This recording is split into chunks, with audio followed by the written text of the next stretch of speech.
अस्सलाम वालेकुम नाज़रीन। मैं हूं आपका मेज़बान सैयद ज़ीशान हैदर और आप देख रहे हैं मेरा यूट्यूब चैनल सदार टेलीमीडिया। इशफाकनामा के 11वें प्रोग्राम के साथ आपकी खिदमत में हाजिर हूं। आइए शुरू करते हैं आज के इशफाकनामा। नाज़रीन, इशफाक अहमद साहब कहते हैं, कुछ अरसे से मेरे दिल पर एक अजीब तरह का भार है जो कम होने का नाम नहीं ले रहा।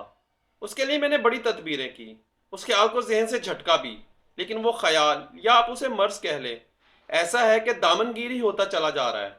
मेरा वो गम और दुख ये है कि आखिर हम इतने नाशुक्रे क्यों होते जा रहे हैं। हमारी जिंदगी पर नाशुक्रेपन का गलबा क्यों होता जा रहा है। जिसके पास गाड़ी है वो बड़ी गाड़ी या हेलीकॉप्टर की तमन्ना में परेशान है। साइकिल वाला स्कूटर वाले को हसरत भरी निगाहों से क्यों देखता है। गर्ज कि कच्ची सड़क पर चलने वाला पक्की सड़क पर चलने की ख्वाहिश में आहें भरता है। किसी ज़माने में जब हम जवान थे और स्कूल या कॉलेज में पढ़ा करते थे तो ऐसी सूरत हाल बिल्कुल नहीं थी। इस परेशानी को मैं तो रूह की बीमारी ही कहूँगा, जिसे हमने खुद ही बढ़ा रखा है। और हम सब सुबह सवेरे इस नहार मुंह बीमारी को बाकायदगी से पानी भी देते हैं और साथ साथ ये भी कहते हैं कि जी हम तो नाशुक्रे बिल्कुल भी नहीं हैं।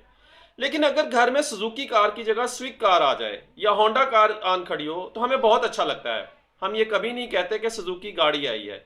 ये हमारी खुशकिस्मती ठहरी, क्योंकि हम साइकिल और मोटरसाइकिल वालों से तो ज़्यादा ही ठाठ में हैं। मैं या मेरी उम्र के ज़्यादातर लोग जो किसी ज़माने में शुक्रगुजारी से वाबस्ता थे और बहुत खुश थे, अब देखा देखी खुद भी इस बीमारी का शिकार होते जा रहे हैं। अगर दौरान सफ़र, और वो सफ़र जो मुझे आए रोज़ करने पड़ते हैं, कभी मेरी गाड़ी ख़राब हो जाए तो मुंह में पता नहीं क्या कुछ निकल जाता है। लेकिन फिर जब ख्याल आता है कि ये मैं क्या कह बैठा हूँ, तो मैं फ़ौरन कहता हूँ, या अल्लाह, ये तो मैंने ऐसे ही कह दिया, हालांकि मैं दिल से तेरा शुक्रगुजार बंदा हूँ। ये बीमारी ऐसी है जो हमारी रूहों और वजूदों पर बुरी तरह से असरअंदाज हो रही है और हमारे आगे बढ़ने के रास्ते रोक रही है। यहाँ मैं आपको एक वाक़या सुनाना चाहता हूँ। मेरा एक दोस्त है, वो अच्छा खासा अफसर है, घर में दुनिया की हर आसाइश में असर है, फिर भी किस्मत पर नाला रहता है और कहता है कि बस इशफाक साहब क्या करें, आजकल के दौर में तो जिंदा रहना ही मुश्किल हो गया है, बड़े मसाइल हैं। मैं उससे पूछता हूँ कि क्या मसाइल है, तो जवाब देते हैं कि अगर आपको गंवाना शुरू कर दूं कि क्या मसाइल हैं तो एक वक्त लग जाएगा। लेकिन आज तक उन्होंने बताया नहीं कि आखिर उन्हें क्या क्या मसाइल दरपेश हैं। इसके बरक्स हमारे एक दोस्त हुआ करते थे, वो महंगी और खूबसूरत गाड़ियों की तलाश करता रहता। उसे जैसे ही कोई महंगी गाड़ी नजर आती वो उस गाड़ी के करीब चला जाता, इधर उधर देखता कि कोई इसे देख तो नहीं रहा, फिर गाड़ी को मोहब्बत से हाथ लगाता और कहता, क्या खूबसूरत गाड़ी है, इस पर बैठने वाला कितना खूबसूरत लगता होगा। ये तो इसके सोचने का अंदाज था। इस नाशुक्रेपन से याद आया, हम एक और प्रॉब्लम से भी दो चार होते जा रहे हैं। मैं आपकी बात नहीं करता, आप मुझे ही देख लें। मैं ना गर्मी से मुतमईन होता हूँ ना ही सर्दी से। गर्मी हो तो हर वक्त कहा जा रहा होता है, ये जी इस बार तो गर्मी ने कड़ाके निकाल दिए, परेशान कर रखा है।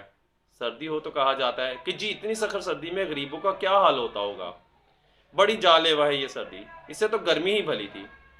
कुछ लोग बारिश से भी नाला रहते हैं, कहेंगे यहाँ क्या ज़रूरत थी, बारिश फसलों पर पड़े वहाँ उसकी ज़रूरत है, शहरों में तो सवाए कीचड़ के इसका कोई काम ही नहीं। हमारे एक दोस्त हैं, वो कहा करते थे कि बारिश तो बस पोश इलाकों के लिए ही है। बारिश हुई, घर धुले और सारा पानी आन की आन में बह गया। एक बार बारिश के लिए वही साहब दुआ मांग रहे थे जो बारिश के सख्त खिलाफ थे और कौसे दिया करते थे। तो मैंने उनसे कहा, यार आज क्या बात है। तो खसियाने होकर कहने लगे, जब बारिश अच्छी नहीं लगती तो कहता हूँ नहीं होनी चाहिए, आज अच्छी लग रही है तो इसके लिए दुआ मांग रहा हूँ। ख़वातीनो हज़रात, ये सारी ना शुक्री की बातें हैं। जो कौमें तबाह बर्बाद हुईं वो मुतकब्बर थीं, अपनी अच्छाइयों पर भी इतराती थीं और बुराइयों पर भी फ़ख्र करती थीं, खुदा की नेमतों को अपनी मेहनत का सिला करार देती थीं। यहाँ ये बात करने का मकसद किसी को डराना मकसूद हरगिज़ नहीं है, बल्कि आपको और अपने आप को सिर्फ तंबा करना मकसद है। आपने सिर्फ अल्लाह की मेहरबानियों का शुक्रिया अदा किया करें, बल्कि जो आप पर कोई एहसान करे उसका शुक्रिया अदा किया करें। इससे माशरे के कई बिगाड़ ख़त्म हो सकते हैं। अगर बस में कोई आपको सीट दे दे तो आप बजाय ये सोचने के कि हो सकता है इस शख्स ने मेरी शख्सियत से मरूब होकर सीट छोड़ दी है, ये इस वजह से रास्ता दे दिया है कि ये शायद इशफाक साहब बहुत बड़े दानश्वर हैं और राइटर हैं, ये सोचकर ख्याल करें कि उस शख्स की मेहरबानी और बंदा नवाजी है कि उस शख्स ने अपनी जगह छोड़कर आपको सीट दी है या रास्ता दिया है, और उस पर उसका शुक्रिया अदा करना चाहिए। ख़वातीनो हज़रात, अगर यह रवायत डाल दी जाए तो ना सिर्फ मोहब्बत के सिलसिले परवान चढ़ें, बल्कि कई एक मसाइल ख़त्म हो जाएंगे। हम सारे मौसमों से इसलिए प्यार करना शुरू कर दें کہ گرمی سے گندم پکتی ہے، چونسا اور لنگڑا آم پک کر آتا ہے جسے ہم بڑے شوق سے کھاتے ہیں۔ یہ کس قدر مہربان موسم ہے۔ سردی میں مونگ پھلی کے نظارے ہیں، بادام چلگوزہ تیار ہوتا ہے، بارش برسے گی تو دریاؤں نہروں میں پانی آئے گا، کھیت سرسبز ہوں گے، خوشحالی آئے گی، کہیں گے کہ خزاں کتنی اچھی ہے، بہار کی نوید لاتی ہے۔ ہم بجائے کسی بات کو نیگیٹو لینے کے پازیٹیو لینا شروع کر دیں اور آدھے خالی دریا کو آدھا بھرا دریا کہنا شروع کر دیں۔ جب میں اٹلی میں درس و تدریس کے لیے گیا ہوا تھا تو وہاں میرے ایک کولیگ نے مجھے ایک بڑی خوبصورت بات کہی تھی جو یہاں میں آپ کو بتانا چاہتا ہوں۔ وہاں لائبریری میں بیٹھے ہم انہیں پازیٹیو اور نیگیٹو رجحانات پر باتیں کر رہے تھے، تو ایک دن وہ مجھ سے کہنے لگے، اشفاق صاحب، ہمارا انداز فکر ٹھیک نہیں ہے، ہر اچھی بھلی چیز کو بھی بری بنا کر پیش کرتے ہیں۔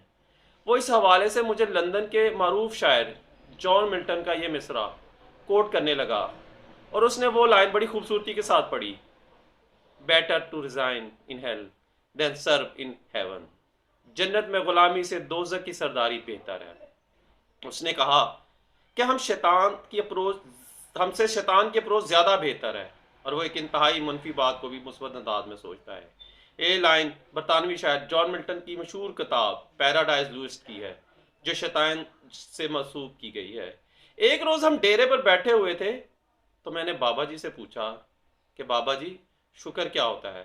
بابا جی مسکرائے اور کہنے لگے، شکر وہ ہے جو نہیں کیا جاتا۔ کہنے لگے، کبھی اپنی شکل دیکھی ہے تم نے؟